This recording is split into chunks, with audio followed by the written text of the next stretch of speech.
Se otkriva kao psihološka kategorija koja ciljano oblikuje globalnu svijest i ponašanje u skladu s korporacijskim interesima.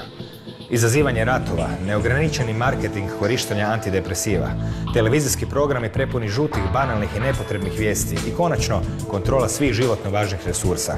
Sve su to lica korporatizma zamotana u svjetlucavi celofan korporacijskih darova, pogubnijih od ergele trojanskih konja. Svijet je za korporacije samo okrugla šahovska ploča s bezbroj nevažnih pijuna. No, koji su krajnji ciljevi korporatizma? Što kriju njegovi nevidljivi dijelovi? Koliko je daleko spreman ići? I koliko je daleko uopće stigao? Previše pitanja koja još moramo postaviti Jeffreyu Gruppu, autoru knjige Korporatizam. Odgovori stižu ovdje, na rubu znanosti.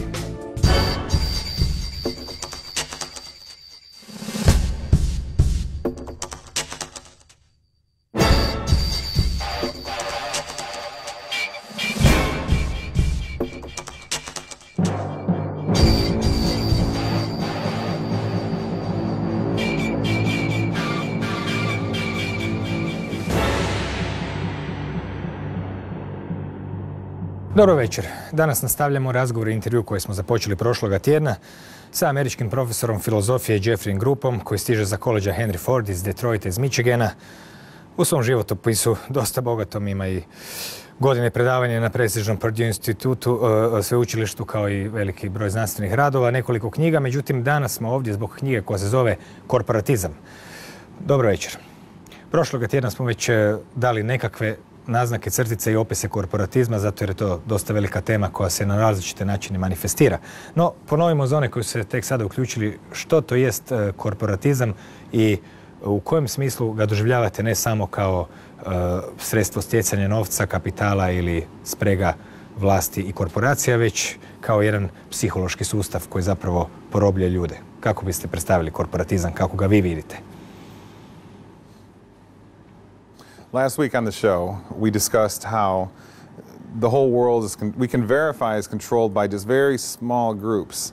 They control behavior and thought and so forth. Now, to understand corporatism, you have to understand that how all our resources we use and that we need to survive in life are controlled just by a few people. That's one point. And then on the other hand, the world is a huge disaster. There's poverty, disease, war, and so forth everywhere. So corporatism isn't just about small groups of very powerful, monopolistic, wealthy people, wealthy industry leaders controlling our resources. That's part of it. But the other part is they do so in a way that makes the world an absolutely miserable place to be. And why do I say that? Because you can see that with your eyes. The continent of Africa has riots and wars all over it. America has impoverished people all over, and those who aren't have to work so much that the family structure is destroyed in America. Corporatism is, yes, it's a force out there where the government, military, and the industries become united, form one force. But more than that, what corporatism really is how that makes your feelings, how your feelings respond, how your life is structured in response to that, how your life resembles a slave where you can't make choices. You can't choose what time you get up in the morning. It's chosen for you by what job you have. Some corporation will choose it for you. Ključno što korporatizam nije tek neka slučajna pojava koja se eto dogodila ekonomskim ciklusima, već sve te negativnosti korporatizma obrazlažete u knjizi kao proizvod namjere da baš tako bude. Je li to točno? Why isn't there a huge monopolistic corporation out there that decides to make extremely healthy vitamins and foods and medicines for us, so to make people live longer so they can make money off them longer? Why doesn't that happen? Why is it always the destruction of humanity that is the project? Because the point isn't to make as much money as possible. The point is to create as much misery as possible. My proof of that is look at the world. The world is, most people live their lives not having the feelings they want within them. Most people live their lives having to do jobs that they don't like, which give them all these, depression and so forth that we talked about in the last show. Now, a lot of people will say, well, Jeff, that's just how things have to be. People have to work. I'm not rejecting that. The point is if you go study a primitive culture, they don't have poverty. They've got incredible amounts of leisure time. We don't even understand their lives because they have so much leisure time. They have medicines that are free, food is free, they have actual wealth, things that they own.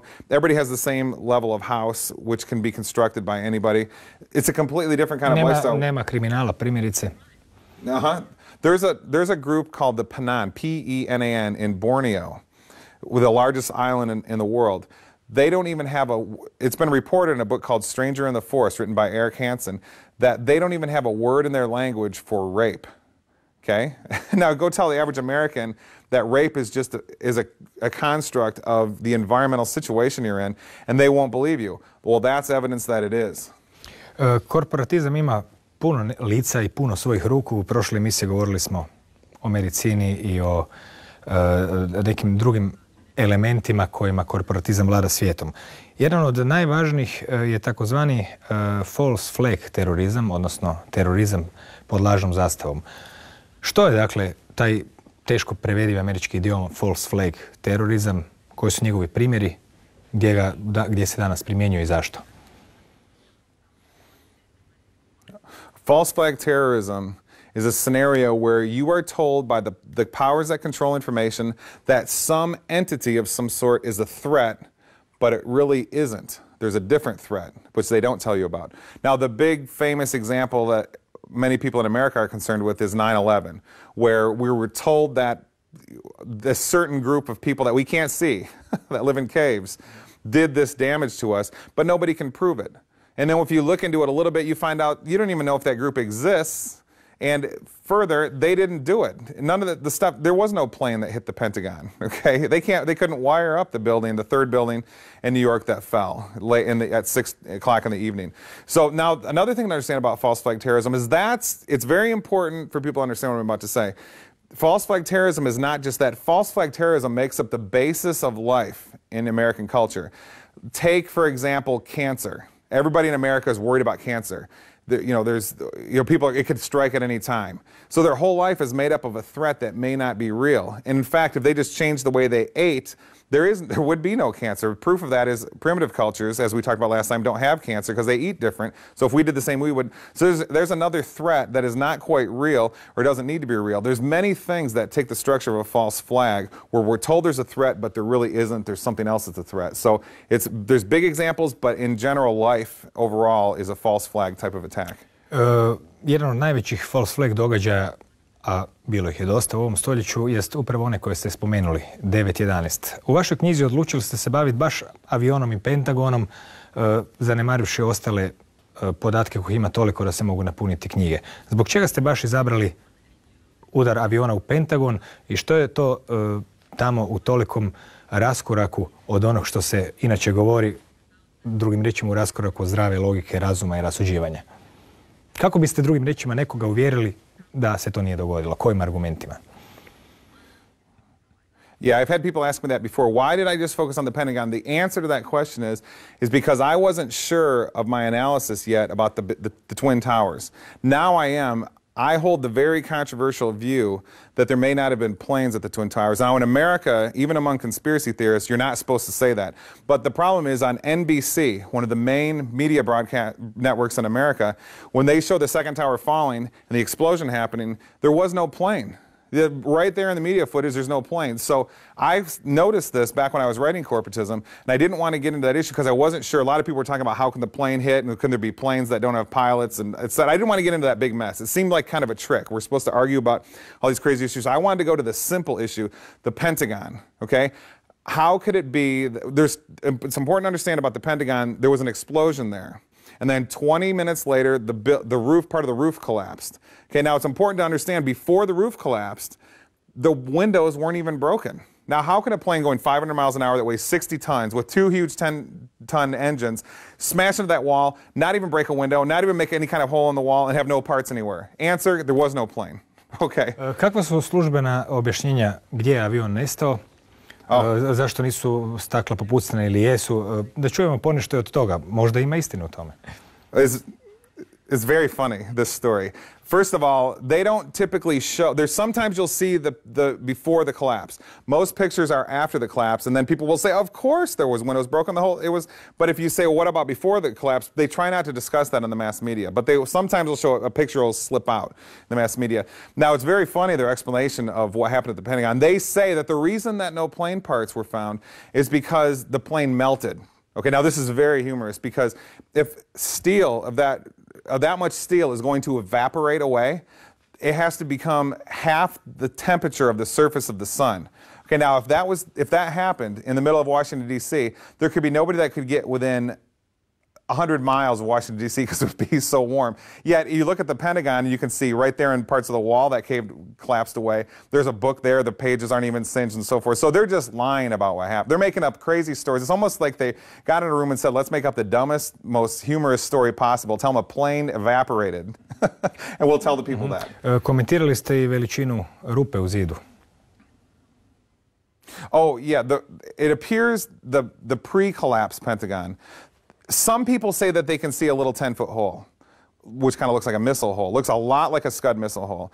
Now, I didn't comment a whole lot on that in corporatism because it's a little bit tough to see exactly what is there. But it does kind of look like there's a hole before the roof collapse. So that evidence with the collapse would have been removed. Interesting. Značilo bi da je cijeli avion proletio kroz tu rupu, ako sam dobro shvatio. Well, they try to say that, this is good, they try to say that the wings folded up. Okay, now ask yourself, if the two jet engines make up the bulk of the plane, okay, the fuselage is just a lightweight, light metal hollow core. It has to be light so the plane can be up in the air. Okay, so if the wings folded up, that means that the two jet engines stopped, reverse direction, moved inward for some unknown reason. What force would cause that? And then proceeded to instantly go 500 miles an hour again into the building. Then they melted and evaporated. This is the epitome of non-logic, of insanity. And it's very funny, really, when you think about it. Ponekad u knjizi citirate I Davida Icka, koji je upravo radi ovakvih situacija, ovakvih objašnjenja u nekoliko puta komentirao jednom rečenicu koja je glasila: ljudi, oni nam se smiju. Po prilici bi se tako moglo opisati slično objašnjenja.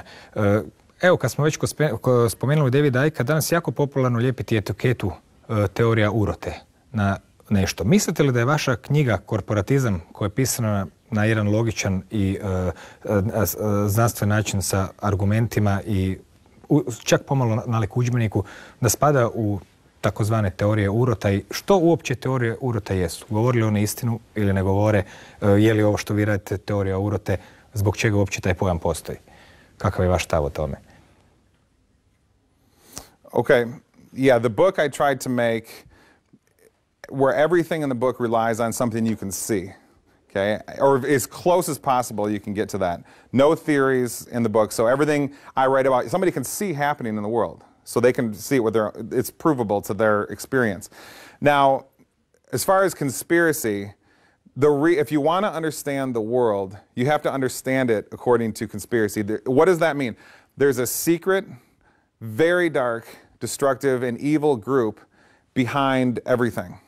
And we're talking behind medicine, behind media, behind sports, behind governments, behind war, behind revolution, behind sickness, and so forth. Until you understand that secret dark group exists, you will not understand the world. You will come up with crazy explanations for how the world can be the way it is. Like we were talking about last time, people, instead of saying, oh, Hitler came to power because he was secretly put there by corporatists, which is verifiable, you can verify this in many different ways. No, instead people will say, oh, he just kind of got there because he got lucky in the German elections and then he got lucky by being able to raise the country up in 4 years to superpower status. No reasons are given, it's just wild theory, so people will just reject. So the standard view of history is full of contradictions, absurdities, and madness, really. But if you simply put in the thesis that there's a secret group behind things, a secret evil group behind things, everything about history seems to make sense all of a sudden. Why we have poverty everywhere, why we have these wars that are the same, they mimic each other from era to era. Povijest je dosta važan predmet u našem obrazovanju I kada se čita konvencionalna povijest, a kada ju se gleda iz pozicije podataka koje vi prezentirate, zapravo se čini da najveći I najvažniji dio potpuno nedostaje. Smatrate li da iza povijesti kakve u školi općenito nekih stvari koje se uče tijekom obrazovanja osnovnog, srednjeg, isto se krije određeni korporatizam? If you go study what is happening today in schools, what is being taught about the Iraq war in schools today, you will see that they are telling fabrications. So to answer your question, if they can't even if the corporatists are controlling what's told to children in history, about the contemporary history, how am I supposed to believe what happened 2,000 years ago about Rome? or even, just about the Vietnam War in the late 1960s, early 70s, history is unverifiable. If I ask anybody to verify any of this stuff that we are told is truth in school, it can't be. So the whole thing is largely made up. Kada pričamo o korporatistima, bilo bi zanimljivo reći nekoliko riječi o njihovim načinima, sredstvima i taktikama kojima se služe. They use the same methods worldwide. Brainwashing. Teach someone that the false is real and the real is false. Destroy true religion. And what they have is this junk religion that exists. America, people believe that Christianity is about how much faith you have. And then you have St. Paul in the Bible who is about experiencing God, not just believing in God. So the Bible emulates, so they destroy religion and replace it with some garbage. They're doing the same thing to Buddhism and Hinduism now as well. Contamination of people, through the skies, the air, the food, your consciousness is contaminated. Make people do the opposite of what they would like to be doing. Consider a war. Somebody, a young man or woman, at the prime years of their life, being taken out of all these fun times they can have with friends, going to school, doing whatever they need to do. Instead, they go over to this horrific environment where they're either going to be killed, or somebody will attempt to kill them, or they're supposed to kill other children. Why do the same patterns happen over and over and over? Taxes, trade, controlling the money supply, controlling the resources that people need to survive. Saying that, getting rid of, saying there's just one resource that can control the world, oil, and then pretending like no other competing resources like hemp exist. They used to say firewood, the kings way back in the day used to say that firewood was the only resource there is, and they used it to control the civilization. And it seems so funny now that they would say that that's the only resource there was, because now we know that's so untrue, but people believed it. Napisali ste da korporatizam uključuje skriveni terorizam. Možete li nam objasniti tu izjavu?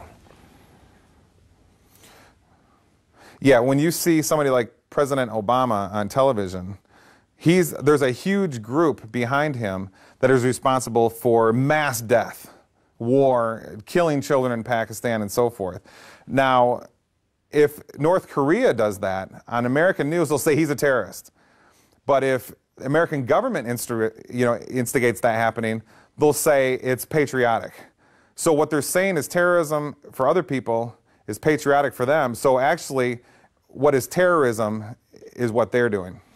Koja bi bila uloga think tankova i lobista u korporatizmu? Naime, jednakom logikom kao i o svim drugim temama pisali ste o pitanju radi li kongresmeni ili predstavnici vlada za ljude ili ne, i rekli ste da se ljudi trebaju samo zapitati od njihovog radnog vremena koliko vremena potroše na brigu za pitanja društva, a koliko zapravo na razgovore sa različitim lobistima, i da će se odgovor sam nametnuti. Znači, lobisti i think tankovi su tu prisutni praktički cijelo vrijeme. Koja je zapravo njihova uloga? Oni se često puta čine kao nekakve skupine mislilaca koje eto nešto predlažu, ali čini se da su važniji od toga. A little while ago we mentioned how the most important thing to understand is there is this secret group behind things, and if you understand they exist, you can make sense out of the world finally. Now, how do we know that they exist? What is a lobbyist? A lobbyist is an ultra-wealthy organization who's given money from corporatists, and they give it, in America, they give it to politicians to pass certain types of policy and so forth. Well, what is the point? Who controls things if that's going on? People know lobbyists are all over the place. It's almost funny that they don't understand that their votes mean nothing. Okay, what they say means nothing. Corporatists control what the government does through these bribers, which are lobbyists, who they give money and say, go tell the congressperson to do this, and they'll hand the congressperson money and they'll create the legislation. Think tanks are often the most powerful think tanks. There's think tanks all over, but the most powerful ones that work for the corporatists will create the policy that the lobbyists will pay the politician to have put in place. And the policy is always more of the same. Let's ban homeschooling and make sure all the children go to school more than they already do, away from their families. Let's have more war. Let's make the organic food industry not pure food anymore. Let's fill it with chemicals and say it's perfectly pure and organic. Najkontroverznija strana korporatizma jest ona koja se tiče kontaminacije čovječanstva, koju ste predstavili u jednom od poglavlja. Ljudima je doista teško povjerovati da netko namjerno truje čovječanstvo, mada svakodnevno u hrani ima raznih sastojaka od natrija, glutamanata, aspartama, GMO i slično, međutim sve se to smatra nekakvom žrtvom tehnološkog napretka, trkom za profitom, pa su to slučajne posljedice. No, pod kemijskim trovanjem čovječanstva namjernim spominjate 3 stvari. Cjepiva, chemtrailove i morgelone. Pa nešto od toga je više poznato, nešto manje. Krenemo po redu. Na temelju čega smatrate da je zaista posrijedi da se zaista događa namjerno trovanje čovječanstva i s kojim ciljem?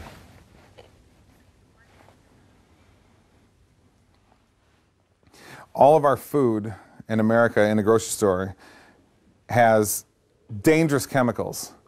Why not some good chemicals and maybe some bad ones? Why are they all dangerous? That's very peculiar. Okay, vaccines, unbelievable chemicals that are found. Why would you give lead to your baby? Would you inject it in them so their digestive system doesn't even have a chance to excrete it out? Because lead and mercury are both similarly dangerous heavy metals to an infant. Why worldwide is a vaccine loaded? There's so much mercury in a vaccine that according to American legal standards, if you drop it on the floor, it becomes hazardous. Special teams have to come in because the mercury content becomes a toxic hazard. But if you don't drop it on the floor, instead if the nurse doesn't do that, instead injects it into the baby, it's called medicine.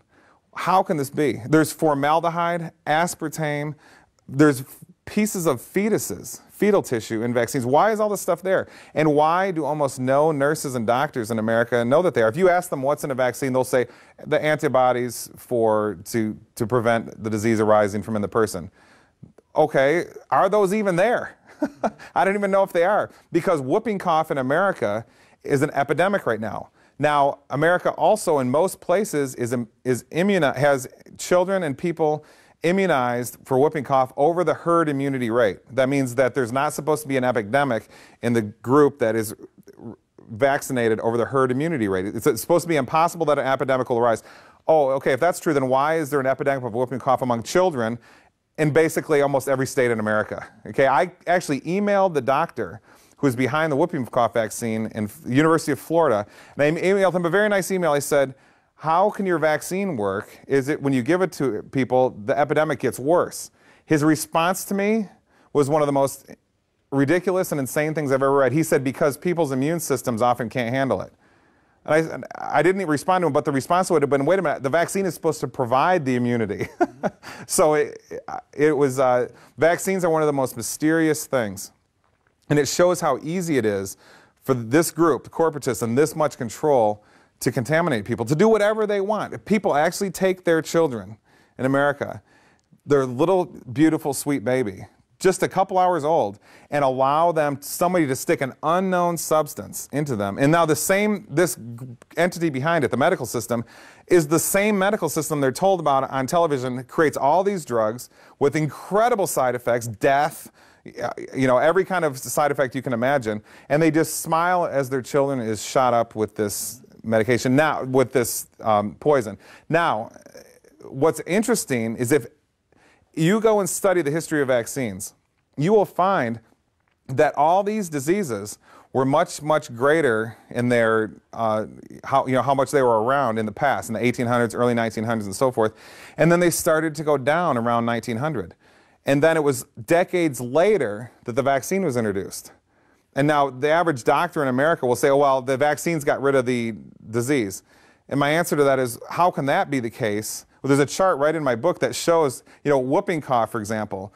The disease was going down, and then in the 1950s, the vaccine was introduced. And then after it was introduced, it went up again before it kept going down. Scarlet fever, there's never been a vaccine for it. It was prevalent in the way the other diseases were, started to go down exactly the same way, and like the other ones today is almost zero.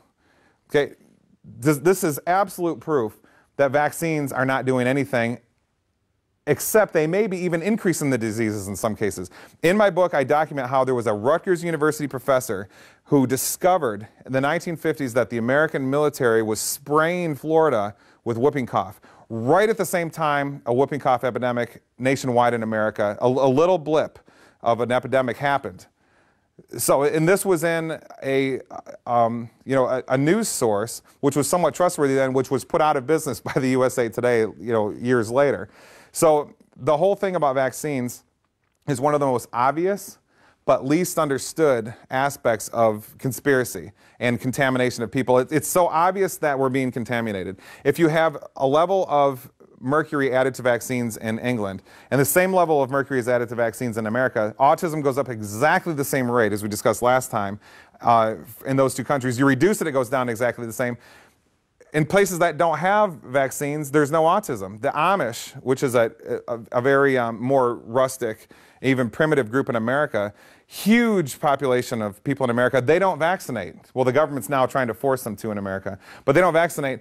There was a study done of 10,000 children, Amish children, in America. 3 had autism. All 3 were adopted in. All 3 came from places where there was an extremely pollutive coal industry nearby, which has mercury in it, which can cause autism. This is absolute proof that autism is caused by mercury in vaccines. What was the FDA's response to that test? It's junk. We need to focus our attention on actual science. And then the FDA goes and makes it legal for RFID chips, which cause cancer, to be put in people. Drugim riječima, prema vašoj knjizi cjepiva zapravo nisu iskorijenila niti smanjila učestalost nijedne bolesti.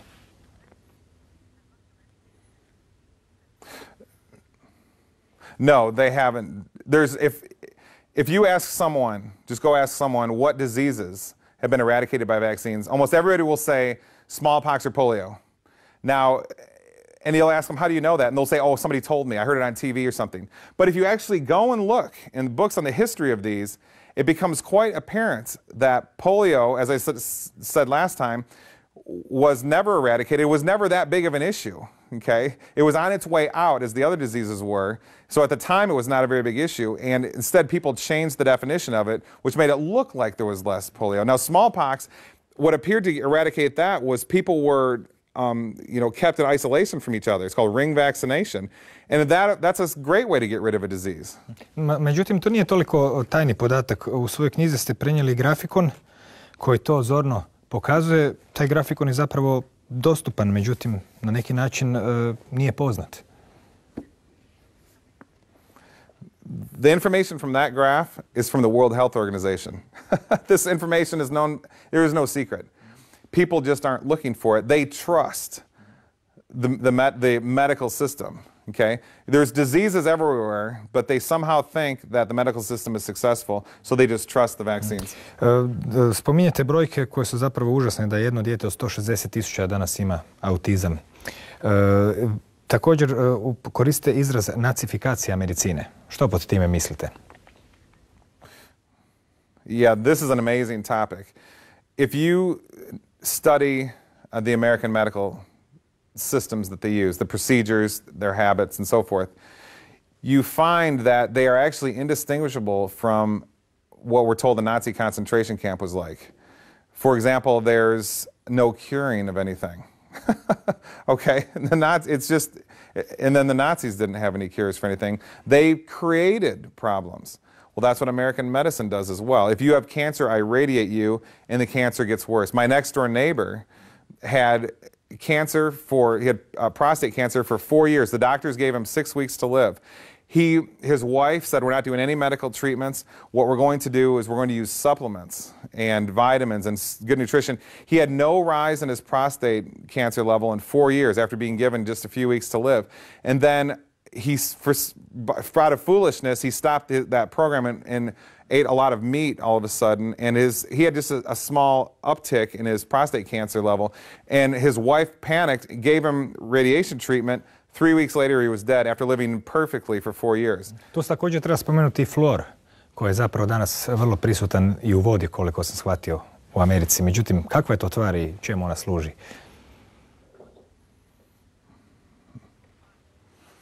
Yeah, fluoride is something that is in about 80% of water in America. It was introduced in the Nazi concentration camps. It was a sedative and a toxin that made people, it attacks the brain system, and it makes people apathetic and lazy and so forth. They use it in prisons, and you can reduce the numbers of fights in prisons and so forth. If you put so much water in there's so much fluoride in the water in a prison, the level of fights will go down. Put a little more in a predictable way, the fights go down more. Put enough in, there's no fights at all. Now, this same substance, it comes from the nuclear waste industry. Fluoride does. It's been put into American water, and we're told the reason is because it fights osteoporosis. It helps children with their tooth decay. So my question is, how come America has one of the highest rates of osteoporosis in the world if fluoride gives us strong bones and healthy teeth? Why do children have an epidemic of tooth decay in America if fluoride helps their teeth? And what we're told is, well, I mean, sometimes people will say, oh, the bottled water is what's responsible for the tooth decay. But half the bottled water has fluoride in it as well. So it's a very confusing issue, but it's clear that this is a poisonous substance which comes from nuclear waste, nuclear arms industry, which people ingest. Dakle, još uvijek govorimo o korporatizmu, malo smo se više zadržali na tom jednom području namjernog trovanja stanovništva, kako ste ga opisali u knjizi. Osim cjepiva istaknuli ste chemtrailove. To je jedna pojava koja je s jedne strane najtajanstvenija, mada je u isto vrijeme najvidljivija. Eto, ja osobno imam pun fotoaparat chemtrailova, zato kad god je vedro, s lakoćom ih se snima iznad Zagreba, iznad Samobora, iznad Pule, iznad Rijeke, iznad Osijeka. Jednostavno, oni su stalno prisutni. Međutim, ipak za one kojima je to možda još strani pojam ili koji nisu dovoljno često gledali prema nebu. Možda ste vi dobra osoba da objasnite što su to chemtrailovi. Za početak, kako se razlikuju od klasičnih tragova aviona i kakve su teorije vezane uz njih. Okay, so this is one of the most mysterious issues of all. And a lot of people that study conspiracy theory in America need to be a little more careful on their details because it's hard to find out exactly what's going on. It used to be denied by universities, government, and so forth, that there was any spraying of any kind going on. Now, in recent years, they're starting to say, okay, we do spray, we do it to monitor the weather and various things. And I remember I said earlier that there was spraying of whooping cough admitted by the United States Army in the 1950s. So the spraying has been going on. Now, we can see this with our eyes happening. What you need to do is start watching for these. You'll see long trails behind a plane that don't evaporate. Now, what's supposed to happen, what's called a contrail, is behind a plane it has a vapor trail, which is supposed to evaporate over a few seconds or maybe a minute or so. Now, when they sit there for an hour in the sky, you know that there's something in addition to just the jet fuel waste products that is present in the air. And sometimes it's so dense it'll produce a shadow. More dense than a cloud. That's obvious proof that there's something much more than standard waste materials in that exhaust from a plane. Now, the question is what's there? Well, one more thing I should say is that often the trails will have what I call an end cap, a cutoff point. You'll see the trail halfway across the sky, and then right in the middle of the sky it'll end, and the plane keeps going. And my question is, did the plane shut off its engine? That doesn't make any sense that the trail would abruptly change such a huge degree. Ima li nekakve, može li se objašnjenje naći u postotku vlage u zraku i temperature? Yeah, people have tried to say, when they go to a different altitude, the air changes texture and so forth. But we can see this happening apparently in planes which are not changing altitude. And the cutoff will be much too abrupt. It's not usually the different levels of air are horizontal. Okay, so a plane traveling this way would have to have a difference in the air, but they'd have to go in a vertical direction to enter different air pockets and so forth to create a radically different kind of vapor trail where it has this cap where it immediately ends. So it seems the best theory is that there's something in addition to the jet fuel being sprayed. It's very difficult. You have to be very scientific about this and very careful to know what you're saying so you don't want to put people into a panic or something. But it does seem to be, for the reasons I've given and more reasons that we could give, there's something strange going on here. Ta se pojava zapravo vidi po cijelom svijetu. To su ti uzorci koji su nekad mrežasti, nekada se križaju, nekada su jako dramatični. Ponekad je čak moguće promatrati te tragove koji stoje više sati, a dok kraj njih leti avion koji ima sasvim normalni trag, pa je čak moguće usporediti. No, chemtrailovi su nešto za što smo eto mogli čuti, a što više možemo ih i vrlo često doista vidjeti iza naših glava. Najtajanstvenija i najčudnija priča koju predstavljate u knjizi vezano uz kemijsko trovanje organizma jest pojava zvana morgeloni. Morgelons na engleskom. Što bi bili ti morgeloni i jesu li oni kroz istraživanje određenih liječničkih udruga, struktura, sveučilišta zapravo prošlo onaj korak iz mita u stvarnost? I što su uopće morgeloni za početak? Okay, morgellons, or morgellons, however you want to pronounce it, appears to be a tiny worm-like machine that operates in ways that are amazing. It's a supernatural technology. Now, when I first started reading about this, I really wanted to be sure that this thing was real because it's such a revealing issue. And yes, universities such as Oklahoma State, Stanford, MIT, universities all over are studying this phenomenon. So it is real. To know exactly what it does, you have to go and listen to the testimonies of the victims of it, and they will tell you stories about this infestation, this disease, which are absolutely amazing. For example, the disease not only can interact with your consciousness, but can take it over. Now, your consciousness, this is a very important issue, because your consciousness is a supernatural entity. I know most people want to say, no, it's just part of your brain. Well, if that was true, then why can't you show me, get a brain encephalogram and show me where it is in your brain? And most people will say, oh, it's where these neurons are firing. And I'll say, no, that's not consciousness, that's neurons. Show me where love is. Show me where a thought is in there. You can't do it. Our best evidence appears to be the case that consciousness is supernatural and beyond matter, and somehow different from the brain. It's just coupled with your brain in some way. Now, how can there be a technology that interacts with a supernatural entity? The only answer I think that we can come to for that is if the technology was created by a very advanced source. That's why, you know, some people like David Icke have said there's almost a supernatural, evil, dark group at the top of that, you know, the top of all the corporatist structures in the world. Well, this is almost evidence for that because we see a supernatural technology popping up, which we have absolutely no explanation for. Možete li nam opisati morgelone? Što je to? Kako izgleda? Vidjeli se pod mikroskopom? Kakvi su simptomi? Što radi ljudima? Kako da se to uopće pred očima? They look like a wad of thread. And what they do to people is torture people. Okay? That's a big theme in corporatism is technologies are created to torture. War is a form of torture. Schooling can be a form of torture. When you take somebody out of their natural environment and give them pain, that's roughly the definition of torture. So that's what Morgellons does. And it will replace parts of your body. Your parts of your bone in your knee will be replaced in their proper positioning by this other material. Your hair will be replaced by it. So it operates, it's like it has a hive behavior where the little fibers, the little threads move on their own. They've got self-motion, which was Aristotle's definition for what is life. They operate together. They know when your consciousness is feeling a certain way. If you're going to try to pick some of them out, okay, they'll know before you start. When you're thinking about it, the fibers will start attacking you over here, give you a sensation of burning or a sensation, some kind of pain here or a pain down here. So, and then when you decide to change your mind and not pick some of the fibers out, it goes away. This is one of the most unbelievable topics, virtually ignored by mass media in America, but this really kind of shows what our world is about because this is so advanced. It kind of shows who and what is behind things, what they're doing. They're just having fun where they're torture victims. Je li riječ o nekoj vrsti nanotehnologije i kako izgleda pod mikroskopom? Some people have tried to present evidence that it is possibly a nanobot, nanotechnology robot. That it's possible that we'll find out it is just some ultra-advanced type of human technology. That could happen. At the moment, I'm not going that direction because when you look at it under a microscope, it doesn't have proper moving parts in the way a normal machine does.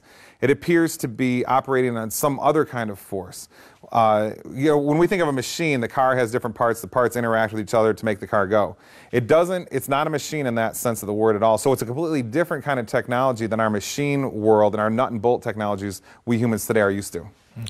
Drugim riječima, preporučit ćemo svakom da se sam proba potražiti odgovor jer priča o morgelonima doista zahtijeva naprezanje mašte. Mada danas, eto, već, ako sam dobro shvatio, čak 60.000 ljudi se prijavilo centru koji se bavi samo oboljelima od te čudne bolesti morgeloni za koju zapravo nismo čuli jer, eto, nikad u medijima i nije zapravo bila spomenuta. U vašem zadnjem poglavlju knjige Korporatizam počeli smo od ekonomije, novca, svega ono što uobičajeno znamo da korporacije jesu, reklame i slično, oblikovanje mišljenja. Dolazimo do velikih logora koji se grade po Americi. To je vrlo neobično, koliko meni poznato, u Europi ih nema. Međutim, kakvi su to logori koji su u Americi grade, čemu oni služe, koliko ljudi trebaju primiti, što se za njih priča da jesu i kako ih povezujete s korporatizmom? Nobody knows exactly why they're built. Koliko ih je? Oh, there's enough to house millions of people. And this is not hidden. This is announced in financial news. Some company just got a big government contract to build, they put it nicely, detention centers, okay, which is just a big concentration camp. Now, we were told before Hurricane Katrina, when the Bush administration really ramped up, they've been built for decades, but the Bush administration really ramped up how many were built. And we were told by them that this is because there could be an influx of illegal aliens, people from Mexico. They call them illegal aliens in America, a strange term. Or there could be a disaster, for example, where people would be displaced and we'd need the camps. Problem, Hurricane Katrina happened, they weren't used. Okay, new ones were constructed, okay, and the ones that were right around the area weren't used. In Seattle, when there was the huge protest in 1999 in Seattle, people were put into these American citizens. So what we're told they're used for have not been what they're used for so far. Veliko je pitanje i u kojoj mjeri su potrebni logori. Spomenuli ste da je svaki logor za 5000 ljudi, da se grade od 2000. ubrzano i da prema vašim procjenama u njemu mogu stati fantastične brojke, spominjate 150 milijuna ljudi. Očito ilegalnih useljenika iz Meksika nema ni približno toliko. Jesu li te brojke vaše točno ili su na temelju čega ste ih dobili? If you take, there were many news stories, for example, in the early 2000s, which would say the Bush administration has built a mobile detention center which can house 2,000 people. And they've built dozens of these. And then so you add up the numbers. And then you find another news story where they were building another kind of camp, and then they'd say they built 50 of them. You add those numbers up. Then you have another news story where they built a huge center in, say, Alaska, which can hold 1 million people. And then you add those numbers. You keep adding it up, and you get to numbers that are in the tens of millions. Koje je vaše mišljenje? Čemu bi trebali ti logori služiti, recimo, u planu korporatista? Vidjeli smo da je to novac je sredstvo vladavine, mediji, programiranje mišljenja, pa čak i trovanje stanovništva, kontaminacija kroz hranu, kroz lijekove, kroz cjepiva, kroz nekakve čudne pojave kao što su chemtrailovi i morgeloni. Na kraju imamo sad tu i te silne logore koji se zapravo čak i vide na satelitskim snimkama vrlo dobro. Oni su svakako činjenica. No, kakvu ulogu oni imaju u tom planu, koliko se može rekonstruirati? Nobody really knows. Conspiracy theorists in America are desperately trying to find out. In my book, what I do is I just try to find out what's the best explanation for why they're there. And a lot of what we do is look to the past. Because these camps have shown up in the mega empires and over, Stalin, Hitler, here in this region of the world they were recently used. This is a phenomenon that repeats. Let's set up camps where we separate the families out and then hurt people in various ways in the camps. This exists as far as history goes. So as far as who's going to end up in them is not quite clear, but it does seem, if we follow history and some other things that I spell out in the last chapter of Korporatism, it looks like we'll find out, but apparently some group of American citizens, are they going to be for Jews again, like they were in Germany? Is it going to be for Muslim people? Is it just going to be for, American people? Yeah, just a white guy like myself. I mean, what's it going to be exactly for? And it appears to be some group like that.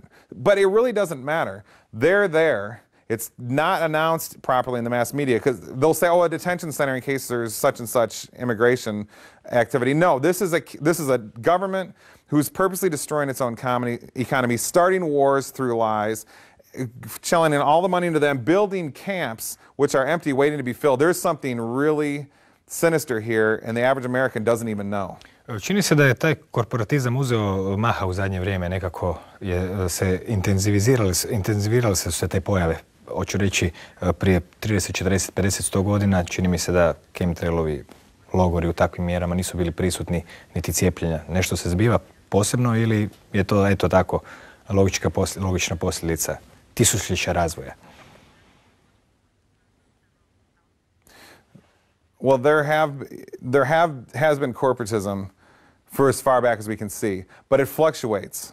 And usually it fluctuates in ways where it destroys itself, and then out of the destruction a new system is born. World War II is a good example of when corporatism destroyed itself, and then out of it, the CIA, the United Nations, the Pentagon in the United States, all these things came out of it. So, zapravo je taj korporatizam uništio ljude, a ne sam sebe. Yeah, its primary goal, such as World War II again, is let's see how much of a war theater we can have. I mean, how can you get all these people in there fighting against each other? When I look back at World War II footage, I have to think something possessed these people. They were out of their minds to do this, and they hardly even had reasons. The reasons they were given were fabricated. And even if they were real, it wasn't enough to do all that. So it's amazing that people can be tricked into acting in these ways. And yes, there is a ramp up in corporatism. So we can, based on the past, usually the ramp up happens and then there's some kind of cataclysm, some sort. So it does seem, based on the past, that something like that is coming. I don't know exactly what the cataclysm will be, or if there even will be one, but it's something we have to look out for to understand these patterns through history. U knjizi se ne bavite rješenjima kako se izvući iz korporatizma kojem smo zapravo svi izloženi i kroz reklame, i kroz televizije, i kroz dućane, i kroz zapravo skoro svaki aspekt života u toliko mjeri da ne primjećujemo korporatizam nalik ribi koja ne primjećuje vodu u kojoj pliva. No, vidim da na majici imate Indijanca. Dobro, iz Amerike ste, pa kauboji i Indijanci su uobičajena pojava tamo. No, ti Indijanci zapravo imaju neke veze s onim kako bi ljudi mogli se oduprijeti korporatizmu. Na koji način? I da li to nužno uključuje netehnološki svijet?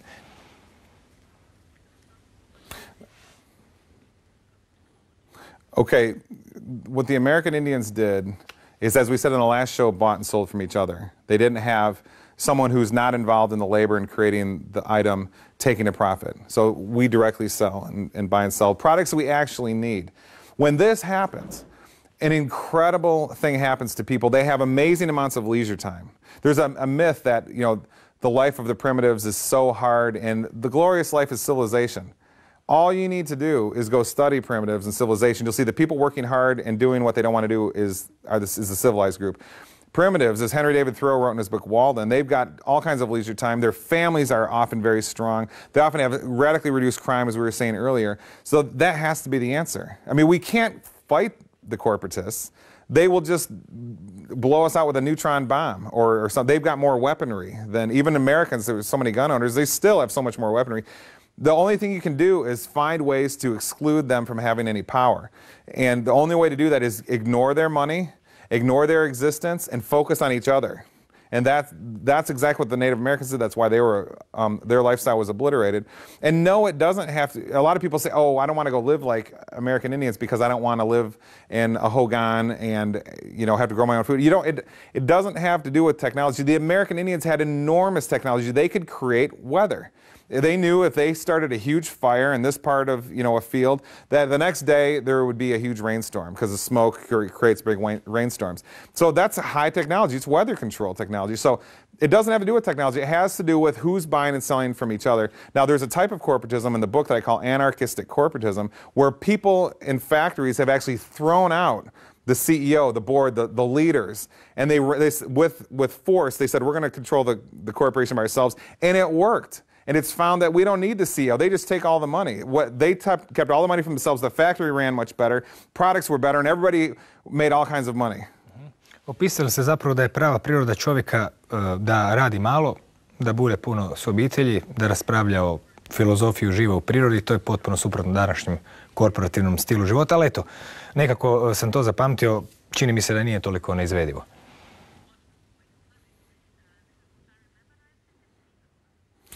This is the way people are supposed to live. This is what's natural. This is what makes us happy. It's what many people deep down, if they really search their feelings, know that they want. They want leisure. They want depth. They want to feel something powerful. They want to feel strong love between not just their family, but people. That's people all around. This is what makes us really feel like we're human. When you're in this vibe, you think to yourself, this is the way it's supposed to be. This is what I'm meant for. Our brains we have a pineal gland in our brain which delivers DMT. There's something called a sexual orgasm. These are euphoria. These are intoxication and love. Our physiology is made for this. Our minds are made for this, for happiness and joy and together, family, spirituality, and profundity. But yet this is exactly the thing that is absent in the corporatist society. Jeffrey, hvala. Do neke sljedeće prilike kada ćemo nastaviti ovaj razgovor, vas pozdravljam. Bila je ovo dakle priča o korporatizmu, to je nevidljiva matrica u kojoj smo svi više manje uvučeni, što ona hoće, kuda smjera.